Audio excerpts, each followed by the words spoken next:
Hello, my name is Jonathan Hankins. I work in the field of responsible innovation for the Bassetti Foundation based in Milan. In this short series of lectures, I hope to explain to you what responsible innovation is and why it might be important to think about in both your work and work carried out by other people that you may collaborate with. One of the reasons it might be important to understand a bit more about responsible innovation is because it's a cross-cutting issue for the European Union, which means that anybody, business or institution that applies for research funding through, for example, the Horizon 2020 call for funding, or gets involved with organisations that do, will have to know about the concept and address the issues it raises through their work. Apart from that, I and many others working in this field believe that following an RI approach, a responsible innovation approach, could bring positive results for society in terms of what it may bring to research and production processes in business, and how these might lead businesses to work better for society and address societal problems and challenges, which is something that the European Union is interested in, which can only be good for business too. In this, the first video of 3, I'd like to introduce the concept of responsible innovation, or RI, by taking a look at how it came to be and its development from a concept discussed by a small group of people just 10 years ago to its current position within regional, national, and intranational politics and governance. A downloaded list of suggested reading is available, so you'll be able to follow up on whichever aspects of these short presentations are most interesting and relevant to your particular position and experience. The idea of a responsible innovation process builds upon a long history of governmental and non-governmental attempts to influence the trajectory of technological development. One of these major forms is called technology assessment. The idea of technology assessment grew out of the devastation and the technological advancement brought by the Second World War, with several countries and organisations creating technology assessment departments, governmental, quasi-governmental, and independent. The best known are the USA Office for Technology Assessment and the European Parliamentary Technology Assessment Network, with the Scandinavian countries being other leaders in the field. Norway and Sweden have a long and well-established history. The initial idea of technology assessment was that an independent group takes the role of assessing technology in terms of its safety and potential uses and abuses. Before a product reaches the marketplace, it's assessed from various points of view and then allowed or not onto the marketplace. There are different forms of technology assessment led by different types of organisations. But the idea is this: is the product safe? Is it open to abuse? Should it be made available to the general public? Responsible innovation adds a further aspect to these types of questions, in asking whether the proposed product or research process might be better guided to work for the good of society. So the question is not so much about safety. Safety is obviously an important aspect. but it heads towards asking how a product or a process works for the benefit of society, and if the process could be guided so that it worked even better for the good of society. One thing that I'd like to make clear is that this is not a form of policing. The responsible innovation concept is not aimed at stopping or turning back any form of innovation. Its aim is to help in designing an innovation process that is more responsible. Responsible, we might ask, responsible to who? And I would probably say responsible to society as a whole. In business terms then, we might think of this as the ability to offer the customer a better service, a solution to a problem that makes their lives better, more sustainable products and processes, a happier, healthy workforce, equality and inclusion. And there is, as I say, no implication that businesses are on the whole acting irresponsibly. Responsibility is not something to be imposed, but incorporated into often existing systems. If these systems could be made more responsive, answer more problems, and be more inclusive and sustainable, then we might say that we were becoming more responsible. This is not to say that they were irresponsible in the first case, however. So the question is, how might we be able to do this? I should highlight at this point that our RI concept, responsible innovation, is a work that is still in progress. There are no fixed rules and explanations about how to go about it. But several institutions and individuals have proposed frameworks, many of which share a lot of similarities. The EU has a definition and a framework, for example.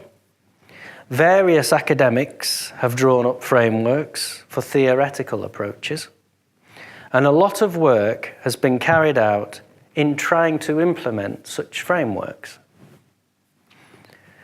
There are a few ideas that keep recurring throughout these different frameworks. So let's take a quick look at them before we go and examine some of the various definitions. So there is general agreement that responsible innovation should be anticipatory, reflective, deliberative, responsive, and inclusive. Anticipatory is describing and analysing both intended and potentially unintended impacts.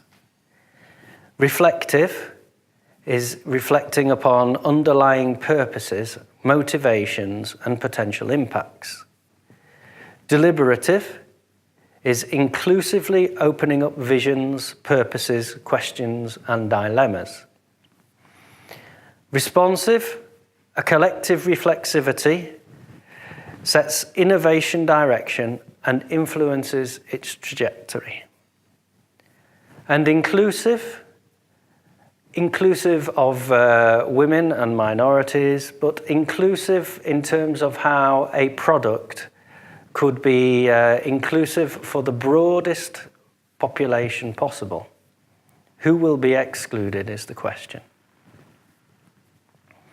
So we might think of a process that involves asking both ourselves questions about what we are doing and why, asking other people what they think of what we are doing and why, asking others what they want and need, and thinking about and acting upon these suggestions and answers. So we might be able to draw up a plan of action that involved aims and objectives. For example, it might look like the following, taken from one of the frameworks. 1. Risks identified, managed and deemed acceptable. 2, compliant with relevant regulations. 3, clear communication of the nature and purpose of the project. And to this, I would add also on the process and possible problems. Applications 4, applications and impacts described and mechanisms put into place to review them. 5, mechanisms identified to understand public and stakeholder views.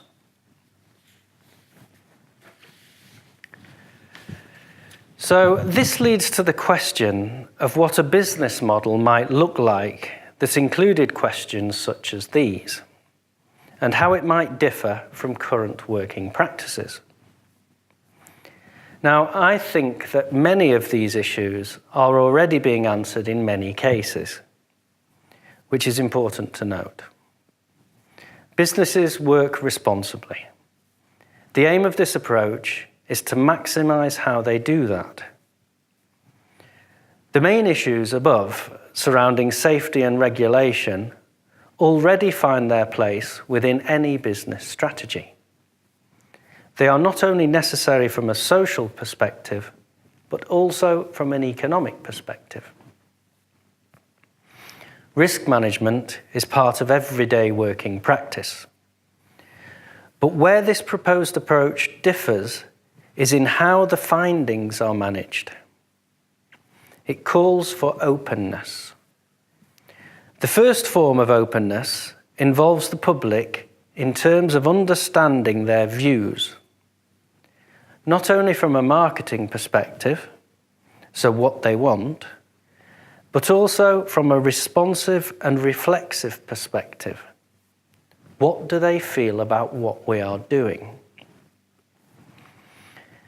And in order for the public to fairly give this information, they must know what companies are doing. This means that you have to tell them about your process, the risks involved and how they're being managed, the aims of the project, and applications and impacts of these applications. This information has to include doubts and possible problems. Otherwise, the public is not in a position to comment, as it doesn't have all of the necessary information. So openness and honesty are a must. All of this might be easier to see if we think about what a non-responsible innovation process might look like. A process that has not put enough time and imagination, because imagination is important, into understanding the effects of the implementation of its new approach upon society will not have a broad understanding of the risks involved. The organisation might, or I would say should, have some reservations about possible health and safety aspects, but may not know how to address these issues. They might continue anyway, in the belief that any problems can be resolved at a later date. They might not want to tell the shareholders, the stakeholders, or the general public about these possible problems, and so might like to keep them quiet. Or they might not want to tell their boss. I think we would all agree that there are possibly situations of this type today in the world. And the aim of promoting the concept of responsible innovation is to minimize the risk of them causing problems of any sort. Another question raised in technology assessment and responsible innovation revolves around the problem of timing the implementation of an RI approach. Here we come across something known as the Collingridge dilemma. The dilemma is as follows. If we want to affect a process, we should try and introduce a responsible approach as early as possible. But the earlier in the process we look, the more difficult it is to understand the issues that the process may bring. It's difficult to understand how any product might be used and what the implications of its development are, safety concerns, and so on, the further back in the process that you go. The further on in the development we go, the clearer these problems become. We get a better understanding of possibilities and risks, but the process becomes more difficult to change. Investments have been made, the design process has led to the building of infrastructure, certain paths have been chosen and others abandoned, and the process progressively loses its flexibility.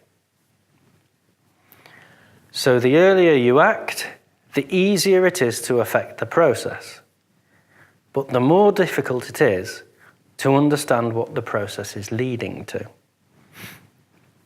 The later you act, the more information you have, but the more difficult it is to affect change. If we think about this in terms of introducing the idea of responsible innovation to small businesses, we have to imagine that we are looking to change working practices that may be well set. One possible approach aimed at addressing this problem is known as responsible by design. This presents the idea that projects can have responsibility designed into them from the beginning. These are arguments that I will return to in the coming lectures. So, responsible innovation refers not merely to science or technology, but to much broader processes. We might say everyday working practices. In companies that offer services or produce something. And the question is, how can these systems that are used within these processes be made more responsible, or more responsive, or more useful for society?